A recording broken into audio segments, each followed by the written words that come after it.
Chapter 3. There was music from my neighbor's house through the summer nights. In his blue gardens, men and girls came and went like moths among the whisperings and the champagne and the stars. At high tide in the afternoon I watched his guests diving from the tower of his raft, or taking the sun on the hot sand of his beach, while his 2 motor-boats slit the waters of the Sound, drawing aquaplanes over cataracts of foam. On weekends his Rolls-Royce became an omnibus, bearing parties to and from the city between 9 in the morning and long past midnight, while his station wagon scampered like a brisk yellow bug to meet all trains. And on Mondays 8 servants, including an extra gardener, toiled all day with mops and scrubbing brushes and hammers and garden shears, repairing the ravages of the night before. Every Friday 5 crates of oranges and lemons arrived from a fruiterer in New York. Every Monday those same oranges and lemons left his back door in a pyramid of pulpless halves. There was a machine in the kitchen which could extract the juice of 200 oranges in half an hour, if a little button was pressed 200 times by a butler's thumb. At least once a fortnight a corps of caterers came down with several 100 feet of canvas and enough coloured lights to make a Christmas tree of Gatsby's enormous garden. On buffet tables, garnished with glistening hors d'oeuvres, spiced baked hams crowded against salads of harlequin designs, and pastry pigs and turkeys bewitched to a dark gold. In the main hall a bar with a real brass rail was set up, and stocked with gins and liquors, and with cordials so long forgotten that most of his female guests were too young to know one from another. By 7 o'clock the orchestra has arrived. No thin 5-piece affair, but a whole pit full of oboes and trombones and saxophones and viols and cornets and piccolos, and low and high drums. The last swimmers have come in from the beach now, and are dressing upstairs. The cars from New York are parked 5 deep in the drive, and already the halls and salons and verandas are gaudy with primary colours, and hair shorn in strange new ways, and shawls beyond the dreams of Castile.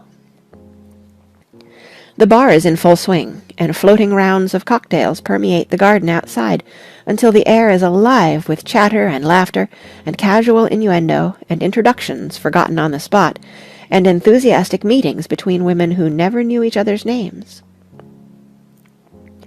The lights grow brighter as the earth lurches away from the sun, and now the orchestra is playing yellow cocktail music, and the opera of voices pitches a key higher. Laughter is easier minute by minute, spilled with prodigality, tipped out at a cheerful word. The groups change more swiftly, swell with new arrivals, dissolve and form in the same breath. Already there are wanderers, confident girls who weave here and there among the stouter and more stable, become for a sharp, joyous moment the centre of a group, and then, excited with triumph, glide on through the sea change of faces and voices and colour, under the constantly changing light. Suddenly one of the gypsies, in trembling opal, seizes a cocktail out of the air, dumps it down for courage, and, moving her hands like Frisco, dances out alone on the canvas platform. A momentary hush. The orchestra leader varies his rhythm obligingly for her, and there is a burst of chatter as the erroneous news goes round that she is Gilda Gray's understudy from the Follies. The party has begun. I believe that on the first night I went to Gatsby's house I was one of the few guests who had actually been invited. People were not invited, they went there. They got into automobiles which bore them out to Long Island, and somehow they ended up at Gatsby's door. Once there, they were introduced by somebody who knew Gatsby, and after that they conducted themselves according to the rules of behaviour associated with amusement parks. Sometimes they came and went without having met Gatsby at all, came for the party with a simplicity of heart that was its own ticket of admission. I had actually been invited. A chauffeur in a uniform of robin's egg blue crossed my lawn early that Saturday morning with a surprisingly formal note from his employer. The honour would be entirely Gatsby's, it said, if I would attend his little party that night. He had seen me several times, and had intended to call on me long before, but a peculiar combination of circumstances had prevented it. Signed, J. Gatsby, in a majestic hand. Dressed up in white flannels, I went over to his lawn a little after 7, and wandered around rather ill at ease among swirls and eddies of people I didn't know, though here and there was a face I had noticed on the commuting train. I was immediately struck by the number of young Englishmen dotted about, all well-dressed, all looking a little hungry, and all talking in low, earnest voices to solid and prosperous Americans. I was sure that they were selling something, bonds or insurance or automobiles. They were at least agonizingly aware of the easy money in the vicinity, and convinced that it was theirs for a few words in the right key. As soon as I arrived, I made an attempt to find my host, but the 2 or 3 people of whom I asked his whereabouts stared at me in such an amazed way, and denied so vehemently any knowledge of his movements, that I slunk off in the direction of the cocktail table, the only place in the garden where a single man could linger without looking purposeless and alone.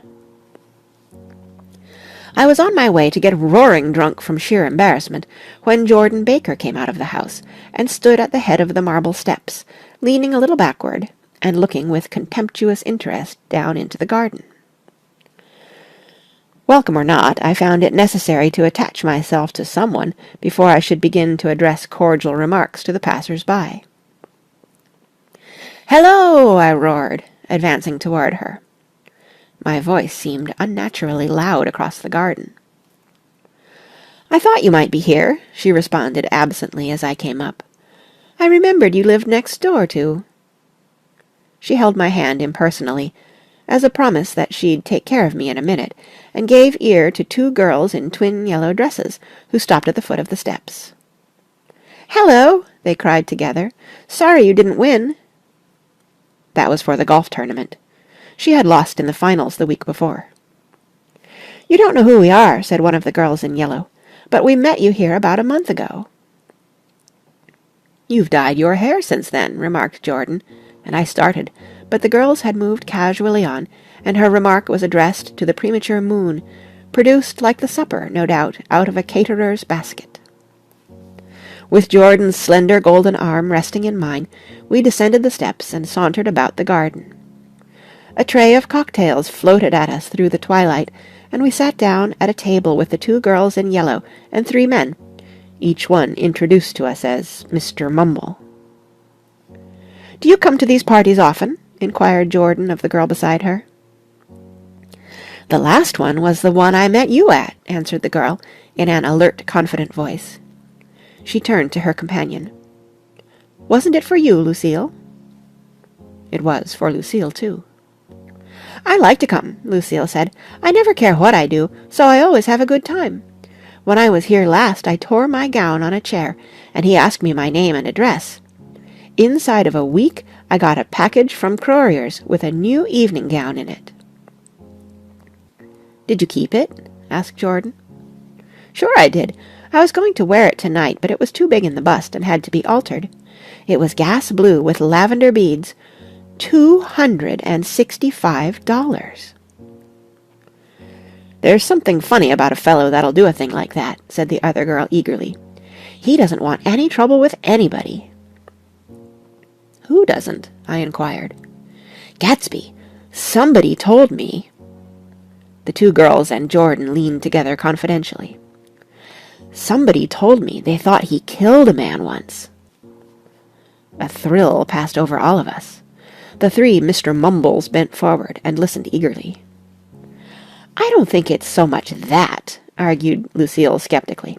"It's more that he was a German spy during the war." One of the men nodded in confirmation. "I heard that from a man who knew all about him, grew up with him in Germany," he assured us positively. "Oh, no," said the first girl. "It couldn't be that, because he was in the American Army during the war." As our credulity switched back to her, she leaned forward with enthusiasm. "You look at him sometimes when he thinks nobody's looking at him. I'll bet he killed a man." She narrowed her eyes and shivered. Lucille shivered. We all turned and looked around for Gatsby. It was testimony to the romantic speculation he inspired that there were whispers about him from those who found little that it was necessary to whisper about in this world. The first supper, there would be another one after midnight, was now being served, and Jordan invited me to join her own party, who were spread around a table on the other side of the garden. There were 3 married couples, and Jordan's escort, a persistent undergraduate, given to violent innuendo, and obviously under the impression that sooner or later Jordan was going to yield him up her person to a greater or lesser degree. Instead of rambling, this party had preserved a dignified homogeneity, and assumed to itself the function of representing the staid nobility of the countryside. East Egg condescending to West Egg, and carefully on guard against its spectroscopic gaiety. "Let's get out," whispered Jordan, after a somehow wasteful and inappropriate half-hour. "This is much too polite for me." We got up, and she explained that we were going to find the host. I had never met him, she said, and it was making me uneasy. The undergraduate nodded in a cynical, melancholy way. The bar, where we glanced first, was crowded, but Gatsby was not there. She couldn't find him from the top of the steps, and he wasn't on the veranda. On a chance we tried an important-looking door, and walked into a high Gothic library, panelled with carved English oak, and probably transported complete from some ruin overseas. A stout, middle-aged man with enormous owl-eyed spectacles was sitting somewhat drunk on the edge of a great table, staring with unsteady concentration at the shelves of books. As we entered, he wheeled excitedly around and examined Jordan from head to foot. "What do you think?" he demanded impetuously. "About what?" He waved his hand toward the bookshelves. "About that. As a matter of fact, you needn't bother to ascertain. I ascertained. They're real." "The books?" He nodded. "Absolutely real. Have pages and everything. I thought they'd be a nice durable cardboard. Matter of fact, they're absolutely real. Pages and... Here, let me show you." Taking our skepticism for granted, he rushed to the bookcases, and returned with Volume 1 of the Stoddard Lectures. "See," he cried triumphantly, "it's a bona fide piece of printed matter. It fooled me. This fellow's a regular Belasco. It's a triumph. What thoroughness! What realism! Knew when to stop, too. Didn't cut the pages. But what do you want? What do you expect?" He snatched the book from me and replaced it hastily on its shelf, muttering that if one brick was removed, the whole library was liable to collapse. "Who brought you?" he demanded. "Or did you just come? I was brought. Most people were brought." Jordan looked at him alertly, cheerfully, without answering. "I was brought by a woman named Roosevelt," he continued. "Mrs. Claude Roosevelt. Do you know her? I met her somewhere last night. I've been drunk for about a week now, and I thought it might sober me up to sit in a library." "Has it?" "A little bit, I think. I can't tell yet. I've only been here an hour. Did I tell you about the books? They're real. They're—" "You told us." We shook hands with him gravely, and went back outdoors. There was dancing now on the canvas in the garden. Old men pushing young girls backward in eternal, graceless circles, superior couples holding each other tortuously, fashionably, and keeping in the corners, and a great number of single girls dancing individualistically or relieving the orchestra for a moment of the burden of the banjo or the traps. By midnight the hilarity had increased. A celebrated tenor had sung in Italian, and a notorious contralto had sung in jazz, and between the numbers people were doing stunts all over the garden, while happy, vacuous bursts of laughter rose toward the summer sky. A pair of stage twins, who turned out to be the girls in yellow, did a baby act in costume, and champagne was served in glasses bigger than finger bowls. The moon had risen higher, and floating in the Sound was a triangle of silver scales, trembling a little to the stiff, tinny drip of the banjos on the lawn. I was still with Jordan Baker. We were sitting at a table with a man of about my age and a rowdy little girl, who gave way upon the slightest provocation to uncontrollable laughter. I was enjoying myself now. I had taken 2 finger bowls of champagne, and the scene had changed before my eyes into something significant, elemental, and profound. At a lull in the entertainment, the man looked at me and smiled. "Your face is familiar," he said politely. "Weren't you in the 3rd Division during the war?" "Why, yes. I was in the 9th Machine Gun Battalion." "I was in the 7th Infantry until June 1918. I knew I'd seen you somewhere before." We talked for a moment about some wet, grey little villages in France. Evidently he lived in this vicinity, for he told me that he had just bought a hydroplane and was going to try it out in the morning. "Want to go with me, old sport? Just near the shore along the Sound." "What time?" "Any time that suits you best." It was on the tip of my tongue to ask his name when Jordan looked around and smiled. "Having a gay time now?" she inquired. "Much better." I turned again to my new acquaintance. "This is an unusual party for me. I haven't even seen the host. I live over there." I waved my hand at the invisible hedge in the distance. "And this man Gatsby sent over his chauffeur with an invitation." For a moment he looked at me as if he failed to understand. "I'm Gatsby," he said suddenly. "What?" I exclaimed. "Oh, I beg your pardon." "I thought you knew, old sport. I'm afraid I'm not a very good host." He smiled understandingly, much more than understandingly. It was one of those rare smiles with a quality of eternal reassurance in it that you may come across 4 or 5 times in life. It faced, or seemed to face, the whole external world for an instant, and then concentrated on you with an irresistible prejudice in your favor. It understood you just so far as you wanted to be understood, believed in you as you would like to believe in yourself, and assured you that it had precisely the impression of you that, at your best, you hoped to convey. Precisely at that point it vanished, and I was looking at an elegant young roughneck, a year or 2 over 30, whose elaborate formality of speech just missed being absurd. Some time before he introduced himself, I'd got a strong impression that he was picking his words with care. Almost at the moment when Mr. Gatsby identified himself, a butler hurried toward him with the information that Chicago was calling him on the wire. He excused himself with a small bow that included each of us in turn. "If you want anything, just ask for it, old sport," he urged me. "Excuse me, I will rejoin you later." When he was gone, I turned immediately to Jordan, constrained to assure her of my surprise.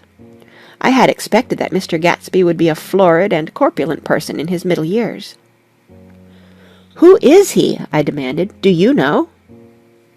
"He's just a man named Gatsby." "Where's he from, I mean, and what does he do?" "Now you're started on the subject," she answered with a wan smile. "Well, he told me once he was an Oxford man." A dim background started to take shape behind him, but at her next remark it faded away. "However, I don't believe it." "Why not?" "I don't know," she insisted. "I just don't think he went there." Something in her tone reminded me of the other girls. "I think he killed a man," and had the effect of stimulating my curiosity. I would have accepted without question the information that Gatsby sprang from the swamps of Louisiana or from the Lower East Side of New York. That was comprehensible. But young men didn't, at least in my provincial inexperience I believed they didn't, drift coolly out of nowhere and buy a palace on Long Island Sound. "Anyhow, he gives large parties," said Jordan, changing the subject with an urbane distaste for the concrete. "And I like large parties. They're so intimate. At small parties there isn't any privacy." There was the boom of a bass drum, and the voice of the orchestra leader rang out suddenly above the echolalia of the garden. "Ladies and gentlemen," he cried, "at the request of Mr. Gatsby, we are going to play for you Mr. Vladimir Tostof's latest work, which attracted so much attention at Carnegie Hall last May. If you read the papers, you know there was a big sensation." He smiled with jovial condescension, and added, "Some sensation," whereupon everybody laughed. The piece is known, he concluded lustily, as Vladimir Tostov's Jazz History of the World. The nature of Mr. Tostov's composition eluded me, because just as it began my eyes fell on Gatsby, standing alone on the marble steps, and looking from one group to another with approving eyes. His tanned skin was drawn attractively tight on his face, and his short hair looked as though it were trimmed every day. I could see nothing sinister about him. I wondered if the fact that he was not drinking helped to set him off from his guests, for it seemed to me that he grew more correct as the fraternal hilarity increased. When the jazz history of the world was over, girls were putting their heads on men's shoulders in a puppyish convivial way. Girls were swooning backward playfully into men's arms, even into groups, knowing that someone would arrest their falls. But no one swooned backward on Gatsby, and no French bob touched Gatsby's shoulder, and no singing quartets were formed with Gatsby's head for one link. "I beg your pardon." Gatsby's butler was suddenly standing beside us. "Miss Baker," he inquired, "I beg your pardon, but Mr. Gatsby would like to speak to you alone."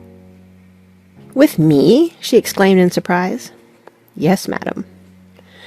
She got up slowly, raising her eyebrows at me in astonishment, and followed the butler toward the house. I noticed that she wore her evening dress, all her dresses, like sports clothes. There was a jauntiness about her movements, as if she had first learned to walk upon golf courses in clean, crisp mornings. I was alone, and it was almost 2. For some time confused and intriguing sounds had issued from a long, many-windowed room which overhung the terrace. Eluding Jordan's undergraduate, who was now engaged in an obstetrical conversation with 2 chorus girls, and who implored me to join him, I went inside. The large room was full of people. One of the girls in yellow was playing the piano, and beside her stood a tall, red-haired young lady from a famous chorus, engaged in song. She had drunk a quantity of champagne, and during the course of her song she had decided, ineptly, that everything was very, very sad. She was not only singing, she was weeping too. Whenever there was a pause in the song, she filled it with gasping, broken sobs, and then took up the lyric again in a quavering soprano. The tears coursed down her cheeks, not freely, however, for when they came into contact with her heavily beaded eyelashes, they assumed an inky color, and pursued the rest of their way in slow, black rivulets. A humorous suggestion was made that she sing the notes on her face, whereupon she threw up her hands, sank into a chair, and went off into a deep, vinous sleep. "She had a fight with a man who says he's her husband," explained a girl at my elbow. I looked around. Most of the remaining women were now having fights with men said to be their husbands. Even Jordan's party, the quartet from East Egg, were rent asunder by dissension. One of the men was talking with curious intensity to a young actress, and his wife, after attempting to laugh at the situation in a dignified and indifferent way, broke down entirely and resorted to flank attacks. At intervals she appeared suddenly at his side like an angry diamond, and hissed, "You promised!" into his ear. The reluctance to go home was not confined to wayward men. The hall was at present occupied by 2 deplorably sober men and their highly indignant wives. The wives were sympathizing with each other in slightly raised voices. "Whenever he sees I'm having a good time, he wants to go home." "Never heard anything so selfish in my life." "We're always the first ones to leave." "So are we." "Well, we're almost the last tonight," said one of the men sheepishly. "The orchestra left half an hour ago." In spite of the wives' agreement that such malevolence was beyond credibility, the dispute ended in a short struggle, and both wives were lifted, kicking, into the night. As I waited for my hat in the hall, the door of the library opened, and Jordan Baker and Gatsby came out together. He was saying some last word to her, but the eagerness in his manner tightened abruptly into formality, as several people approached him to say good-bye. Jordan's party were calling impatiently to her from the porch, but she lingered for a moment to shake hands. "I've just heard the most amazing thing," she whispered. How long were we in there?" "Why, about an hour." "It was simply amazing," she repeated abstractedly. "But I swore I wouldn't tell it, and here I am tantalizing you." She yawned gracefully in my face. "Please come and see me. Phone book. Under the name of Mrs. Sigourney Howard, my aunt." She was hurrying off as she talked. Her brown hand waved a jaunty salute as she melted into her party at the door. Rather ashamed that on my first appearance I had stayed so late, I joined the last of Gatsby's guests, who were clustered around him. I wanted to explain that I'd hunted for him early in the evening, and to apologize for not having known him in the garden. "Don't mention it," he enjoined me eagerly. "Don't give it another thought, old sport." The familiar expression held no more familiarity than the hand which reassuringly brushed my shoulder. "And don't forget we're going up in the hydroplane tomorrow morning at 9 o'clock. Then the butler, behind his shoulder. "Philadelphia wants you on the phone, sir." "All right, in a minute. Tell them I'll be right there. Good night." "Good night." "Good night." He smiled, and suddenly there seemed to be a pleasant significance in having been among the last to go, as if he had desired it all the time. "Good night, old sport. Good night."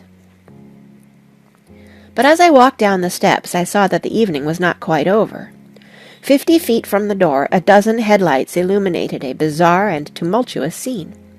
In the ditch beside the road, right side up but violently shorn of one wheel, rested a new coupe which had left Gatsby's drive not 2 minutes before. The sharp jut of a wall accounted for the detachment of the wheel, which was now getting considerable attention from half a dozen curious chauffeurs. However, as they had left their cars blocking the road, a harsh, discordant din from those in the rear had been audible for some time, and added to the already violent confusion of the scene. A man in a long duster had dismounted from the wreck, and now stood in the middle of the road, looking from the car to the tire, and from the tire to the observers, in a pleasant, puzzled way. "See," he explained, "it went in the ditch." The fact was infinitely astonishing to him, and I recognized first the unusual quality of wonder, and then the man. It was the late patron of Gatsby's library. "How did it happen?" He shrugged his shoulders. "I know nothing whatever about mechanics," he said decisively. "But how did it happen? Did you run into the wall?" "Don't ask me," said Owl Eyes, washing his hands of the whole matter. "I know very little about driving, next to nothing. It happened, and that's all I know." "Well, if you're a poor driver, you oughtn't to try driving at night." "But I wasn't even trying," he explained indignantly. "I wasn't even trying." An awed hush fell upon the bystanders. "Do you want to commit suicide? You're lucky it was just a wheel, a bad driver, and not even trying." "You don't understand," explained the criminal. "I wasn't driving. There's another man in the car." The shock that followed this declaration found voice in a sustained "Ah!" as the door of the coupe swung slowly open. The crowd, it was now a crowd, stepped back involuntarily, and when the door had opened wide, there was a ghostly pause. Then, very gradually, part by part, a pale, dangling individual stepped out of the wreck, pawing tentatively at the ground with a large, uncertain dancing shoe. Blinded by the glare of the headlights and confused by the incessant groaning of the horns, the apparition stood swaying for a moment before he perceived the man in the duster. "What's the matter?" he inquired calmly. "Did we run out of gas?" "Look!" Half a dozen fingers pointed at the amputated wheel. He stared at it for a moment, and then looked upward, as though he suspected that it had dropped from the sky. "It came off," someone explained. He nodded. "At first I didn't notice we'd stopped." A pause.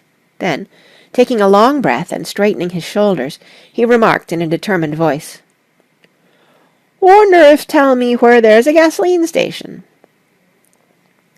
At least a dozen men, some of them little better off than he was, explained to him that wheel and car were no longer joined by any physical bond. "Back out," he suggested after a moment. "Put her in reverse." "But the wheel's off." He hesitated. "No harm in trying," he said. The caterwauling horns had reached a crescendo, and I turned away and cut across the lawn toward home. I glanced back once. A wafer of a moon was shining over Gatsby's house, making the night fine as before, and surviving the laughter and the sound of his still glowing garden. A sudden emptiness seemed to flow now from the windows and the great doors, endowing with complete isolation the figure of the host, who stood on the porch, his hand up in a formal gesture of farewell. Reading over what I have written so far, I see I have given the impression that the events of 3 nights several weeks apart were all that absorbed me. On the contrary, they were merely casual events in a crowded summer, and until much later they absorbed me infinitely less than my personal affairs. Most of the time I worked. In the early morning the sun threw my shadow westward as I hurried down the white chasms of lower New York to the Probity Trust. I knew the other clerks and young bond salesmen by their first names, and lunched with them in dark, crowded restaurants on little pig sausages and mashed potatoes and coffee. I even had a short affair with a girl who lived in Jersey City and worked in the accounting department. But her brother began throwing mean looks in my direction, so when she went on her vacation in July, I let it blow quietly away. I took dinner usually at the Yale Club. For some reason it was the gloomiest event of my day, and then I went upstairs to the library and studied investments and securities for a conscientious hour. There were generally a few rioters around, but they never came into the library, so it was a good place to work. After that, if the night was mellow, I strolled down Madison Avenue past the old Murray Hill Hotel and over 33rd Street to the Pennsylvania Station. I began to like New York, the racy, adventurous feel of it at night, and the satisfaction that the constant flicker of men and women and machines gives to the restless eye. I liked to walk up Fifth Avenue and pick out romantic women from the crowd, and imagine that in a few minutes I was going to enter into their lives, and no one would ever know or disapprove.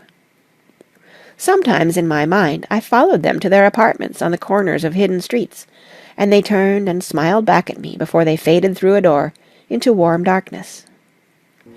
At the enchanted metropolitan twilight I felt a haunting loneliness sometimes, and felt it in others, poor young clerks who loitered in front of windows, waiting until it was time for a solitary restaurant dinner, young clerks in the dusk, wasting the most poignant moments of night and life.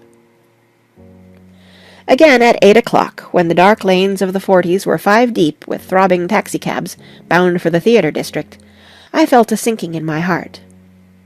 Forms leaned together in the taxis as they waited, and voices sang, and there was laughter from unheard jokes, and lighted cigarettes outlined unintelligible gestures inside. Imagining that I too was hurrying toward gaiety and sharing their intimate excitement, I wished them well. For a while I lost sight of Jordan Baker, and then in midsummer I found her again. At first I was flattered to go places with her, because she was a golf champion, and everyone knew her name. Then it was something more. I wasn't actually in love, but I felt a sort of tender curiosity. The bored, haughty face that she turned to the world concealed something. Most affectations conceal something eventually, even though they don't in the beginning. And one day I found what it was. When we were on a house party together up in Warwick, she left a borrowed car out in the rain with the top down, and then lied about it. And suddenly I remembered the story about her that had eluded me that night at Daisy's. At her first big golf tournament there was a row that nearly reached the newspapers, a suggestion that she had moved her ball from a bad lie in the semi-final round. The thing approached the proportions of a scandal, then died away. A caddy retracted his statement, and the only other witness admitted that he might have been mistaken. The incident and the name had remained together in my mind. Jordan Baker instinctively avoided clever, shrewd men, and now I saw that this was because she felt safer on a plane where any divergence from a code would be thought impossible. She was incurably dishonest. She wasn't able to endure being at a disadvantage, and, given this unwillingness, I suppose she had begun dealing in subterfuges when she was very young, in order to keep that cool, insolent smile turned to the world, and yet satisfied the demands of her hard, jaunty body. It made no difference to me. Dishonesty in a woman is a thing you never blame deeply. I was casually sorry, and then I forgot. It was on that same house party that we had a curious conversation about driving a car. It started because she passed so close to some workmen that our fender flicked a button on one man's coat. "You're a rotten driver," I protested. "Either you ought to be more careful, or you oughtn't to drive at all." "I am careful." "No, you're not." "Well, other people are," she said lightly. "What's that got to do with it?" "They'll keep out of my way," she insisted. "It takes two to make an accident." "Suppose you met somebody just as careless as yourself." "I hope I never will," she answered. "I hate careless people. That's why I like you." Her gray, sun-strained eyes stared straight ahead, but she had deliberately shifted our relations, and for a moment I thought I loved her. But I am slow-thinking, and full of interior rules that act as brakes on my desires, and I knew that first I had to get myself definitely out of that tangle back home. I'd been writing letters once a week and signing them "Love, Nick," and all I could think of was how, when that certain girl played tennis, a faint mustache of perspiration appeared on her upper lip. Nevertheless, there was a vague understanding that had to be tactfully broken off before I was free. Everyone suspects himself of at least one of the cardinal virtues, and this is mine. I am one of the few honest people that I have ever known. End of Chapter 3.